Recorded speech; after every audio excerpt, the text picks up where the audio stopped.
Welcome back, ladies and gentlemen. Today we're going to be sowing these Canterbury Bells mixed hardy biannual. There we go, just to sort this out for you. Sorry about this, folks. There's the full instructions. Stunning show, booklet painting flowers, excellent for borders and cottage garden schemes. A vibrant range of blues, whites and pinks. There it says there. Directly sold, plant outdoors, April, May, June. We'll be looking forward to growing these. I tried to grow something last year or the year before, but I had a problem with mice. So they all got eaten as soon as they were like a couple of inches tall. But yeah, Canterbury Bells, really good quality seeds. As always from Thompson and Morgan. Really good value as well. $2.29. Sowing instructions: place seed on the surface of good free draining compost. Do not cover the seed. Seal container inside a polythene bag and place at 15-20 Celsius, 59 to 68 Fahrenheit until after germination, which usually takes 10 to 12 days. Do not exclude light as this helps germination. Growing instructions: transplant seedlings when large enough to handle into pots. Grow on in cooler conditions for 10 to 15 days before planting out. After all risk is frost. Blah blah blah blah blah. But yeah, so these this year, these will flower next year, so can't wait, cannot wait. I know you're investing a full year, but it's well worth it. So first of all, let's get the compost sorted, shall we? Nice big tub there. Get this sorted out, see like this, folks.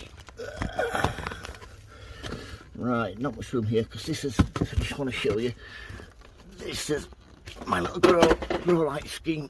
I've got two 5-foot battens there, so 4 tubes all in all. They're LEDs. See the water dripping down there, which it shouldn't really be doing, but I have to water everything on top. And I thought I'd sealed it all, but I do get a few leaks.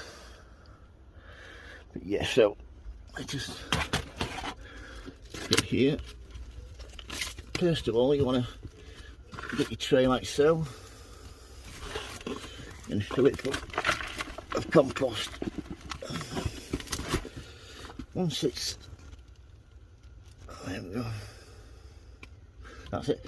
Once you've got it full, spread it about. You want to get it as evenly as possible, and then nice piece of wood, give it a nice tap down into all corners, give it a rub.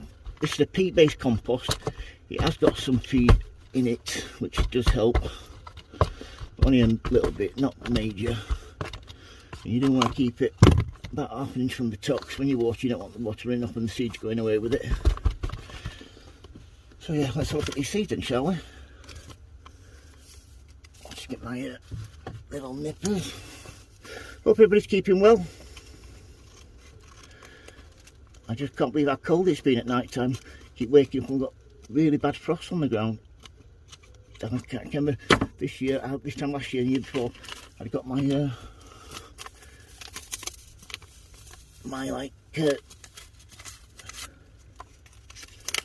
frost plants. They don't take very well to frost out at this time. But yeah, in a row like that, I'm going to spread them out as much as you can. I'm going to sow them all because I can use half a tray here. I've got my allotment to cover as well, so yeah, as it says there, do not cover it. I shall water it from the top next, then put it in a tray until it's wet all the way through. I'll put a name tag on there, and that's it. That's how to sow Canterbury Bells. If you want any more information, don't hesitate to ask, folks. Just message me. Yeah, and if you like the videos, please subscribe. Remember, happy sowing, happy growing. Thank you for watching, and please keep safe. Bye.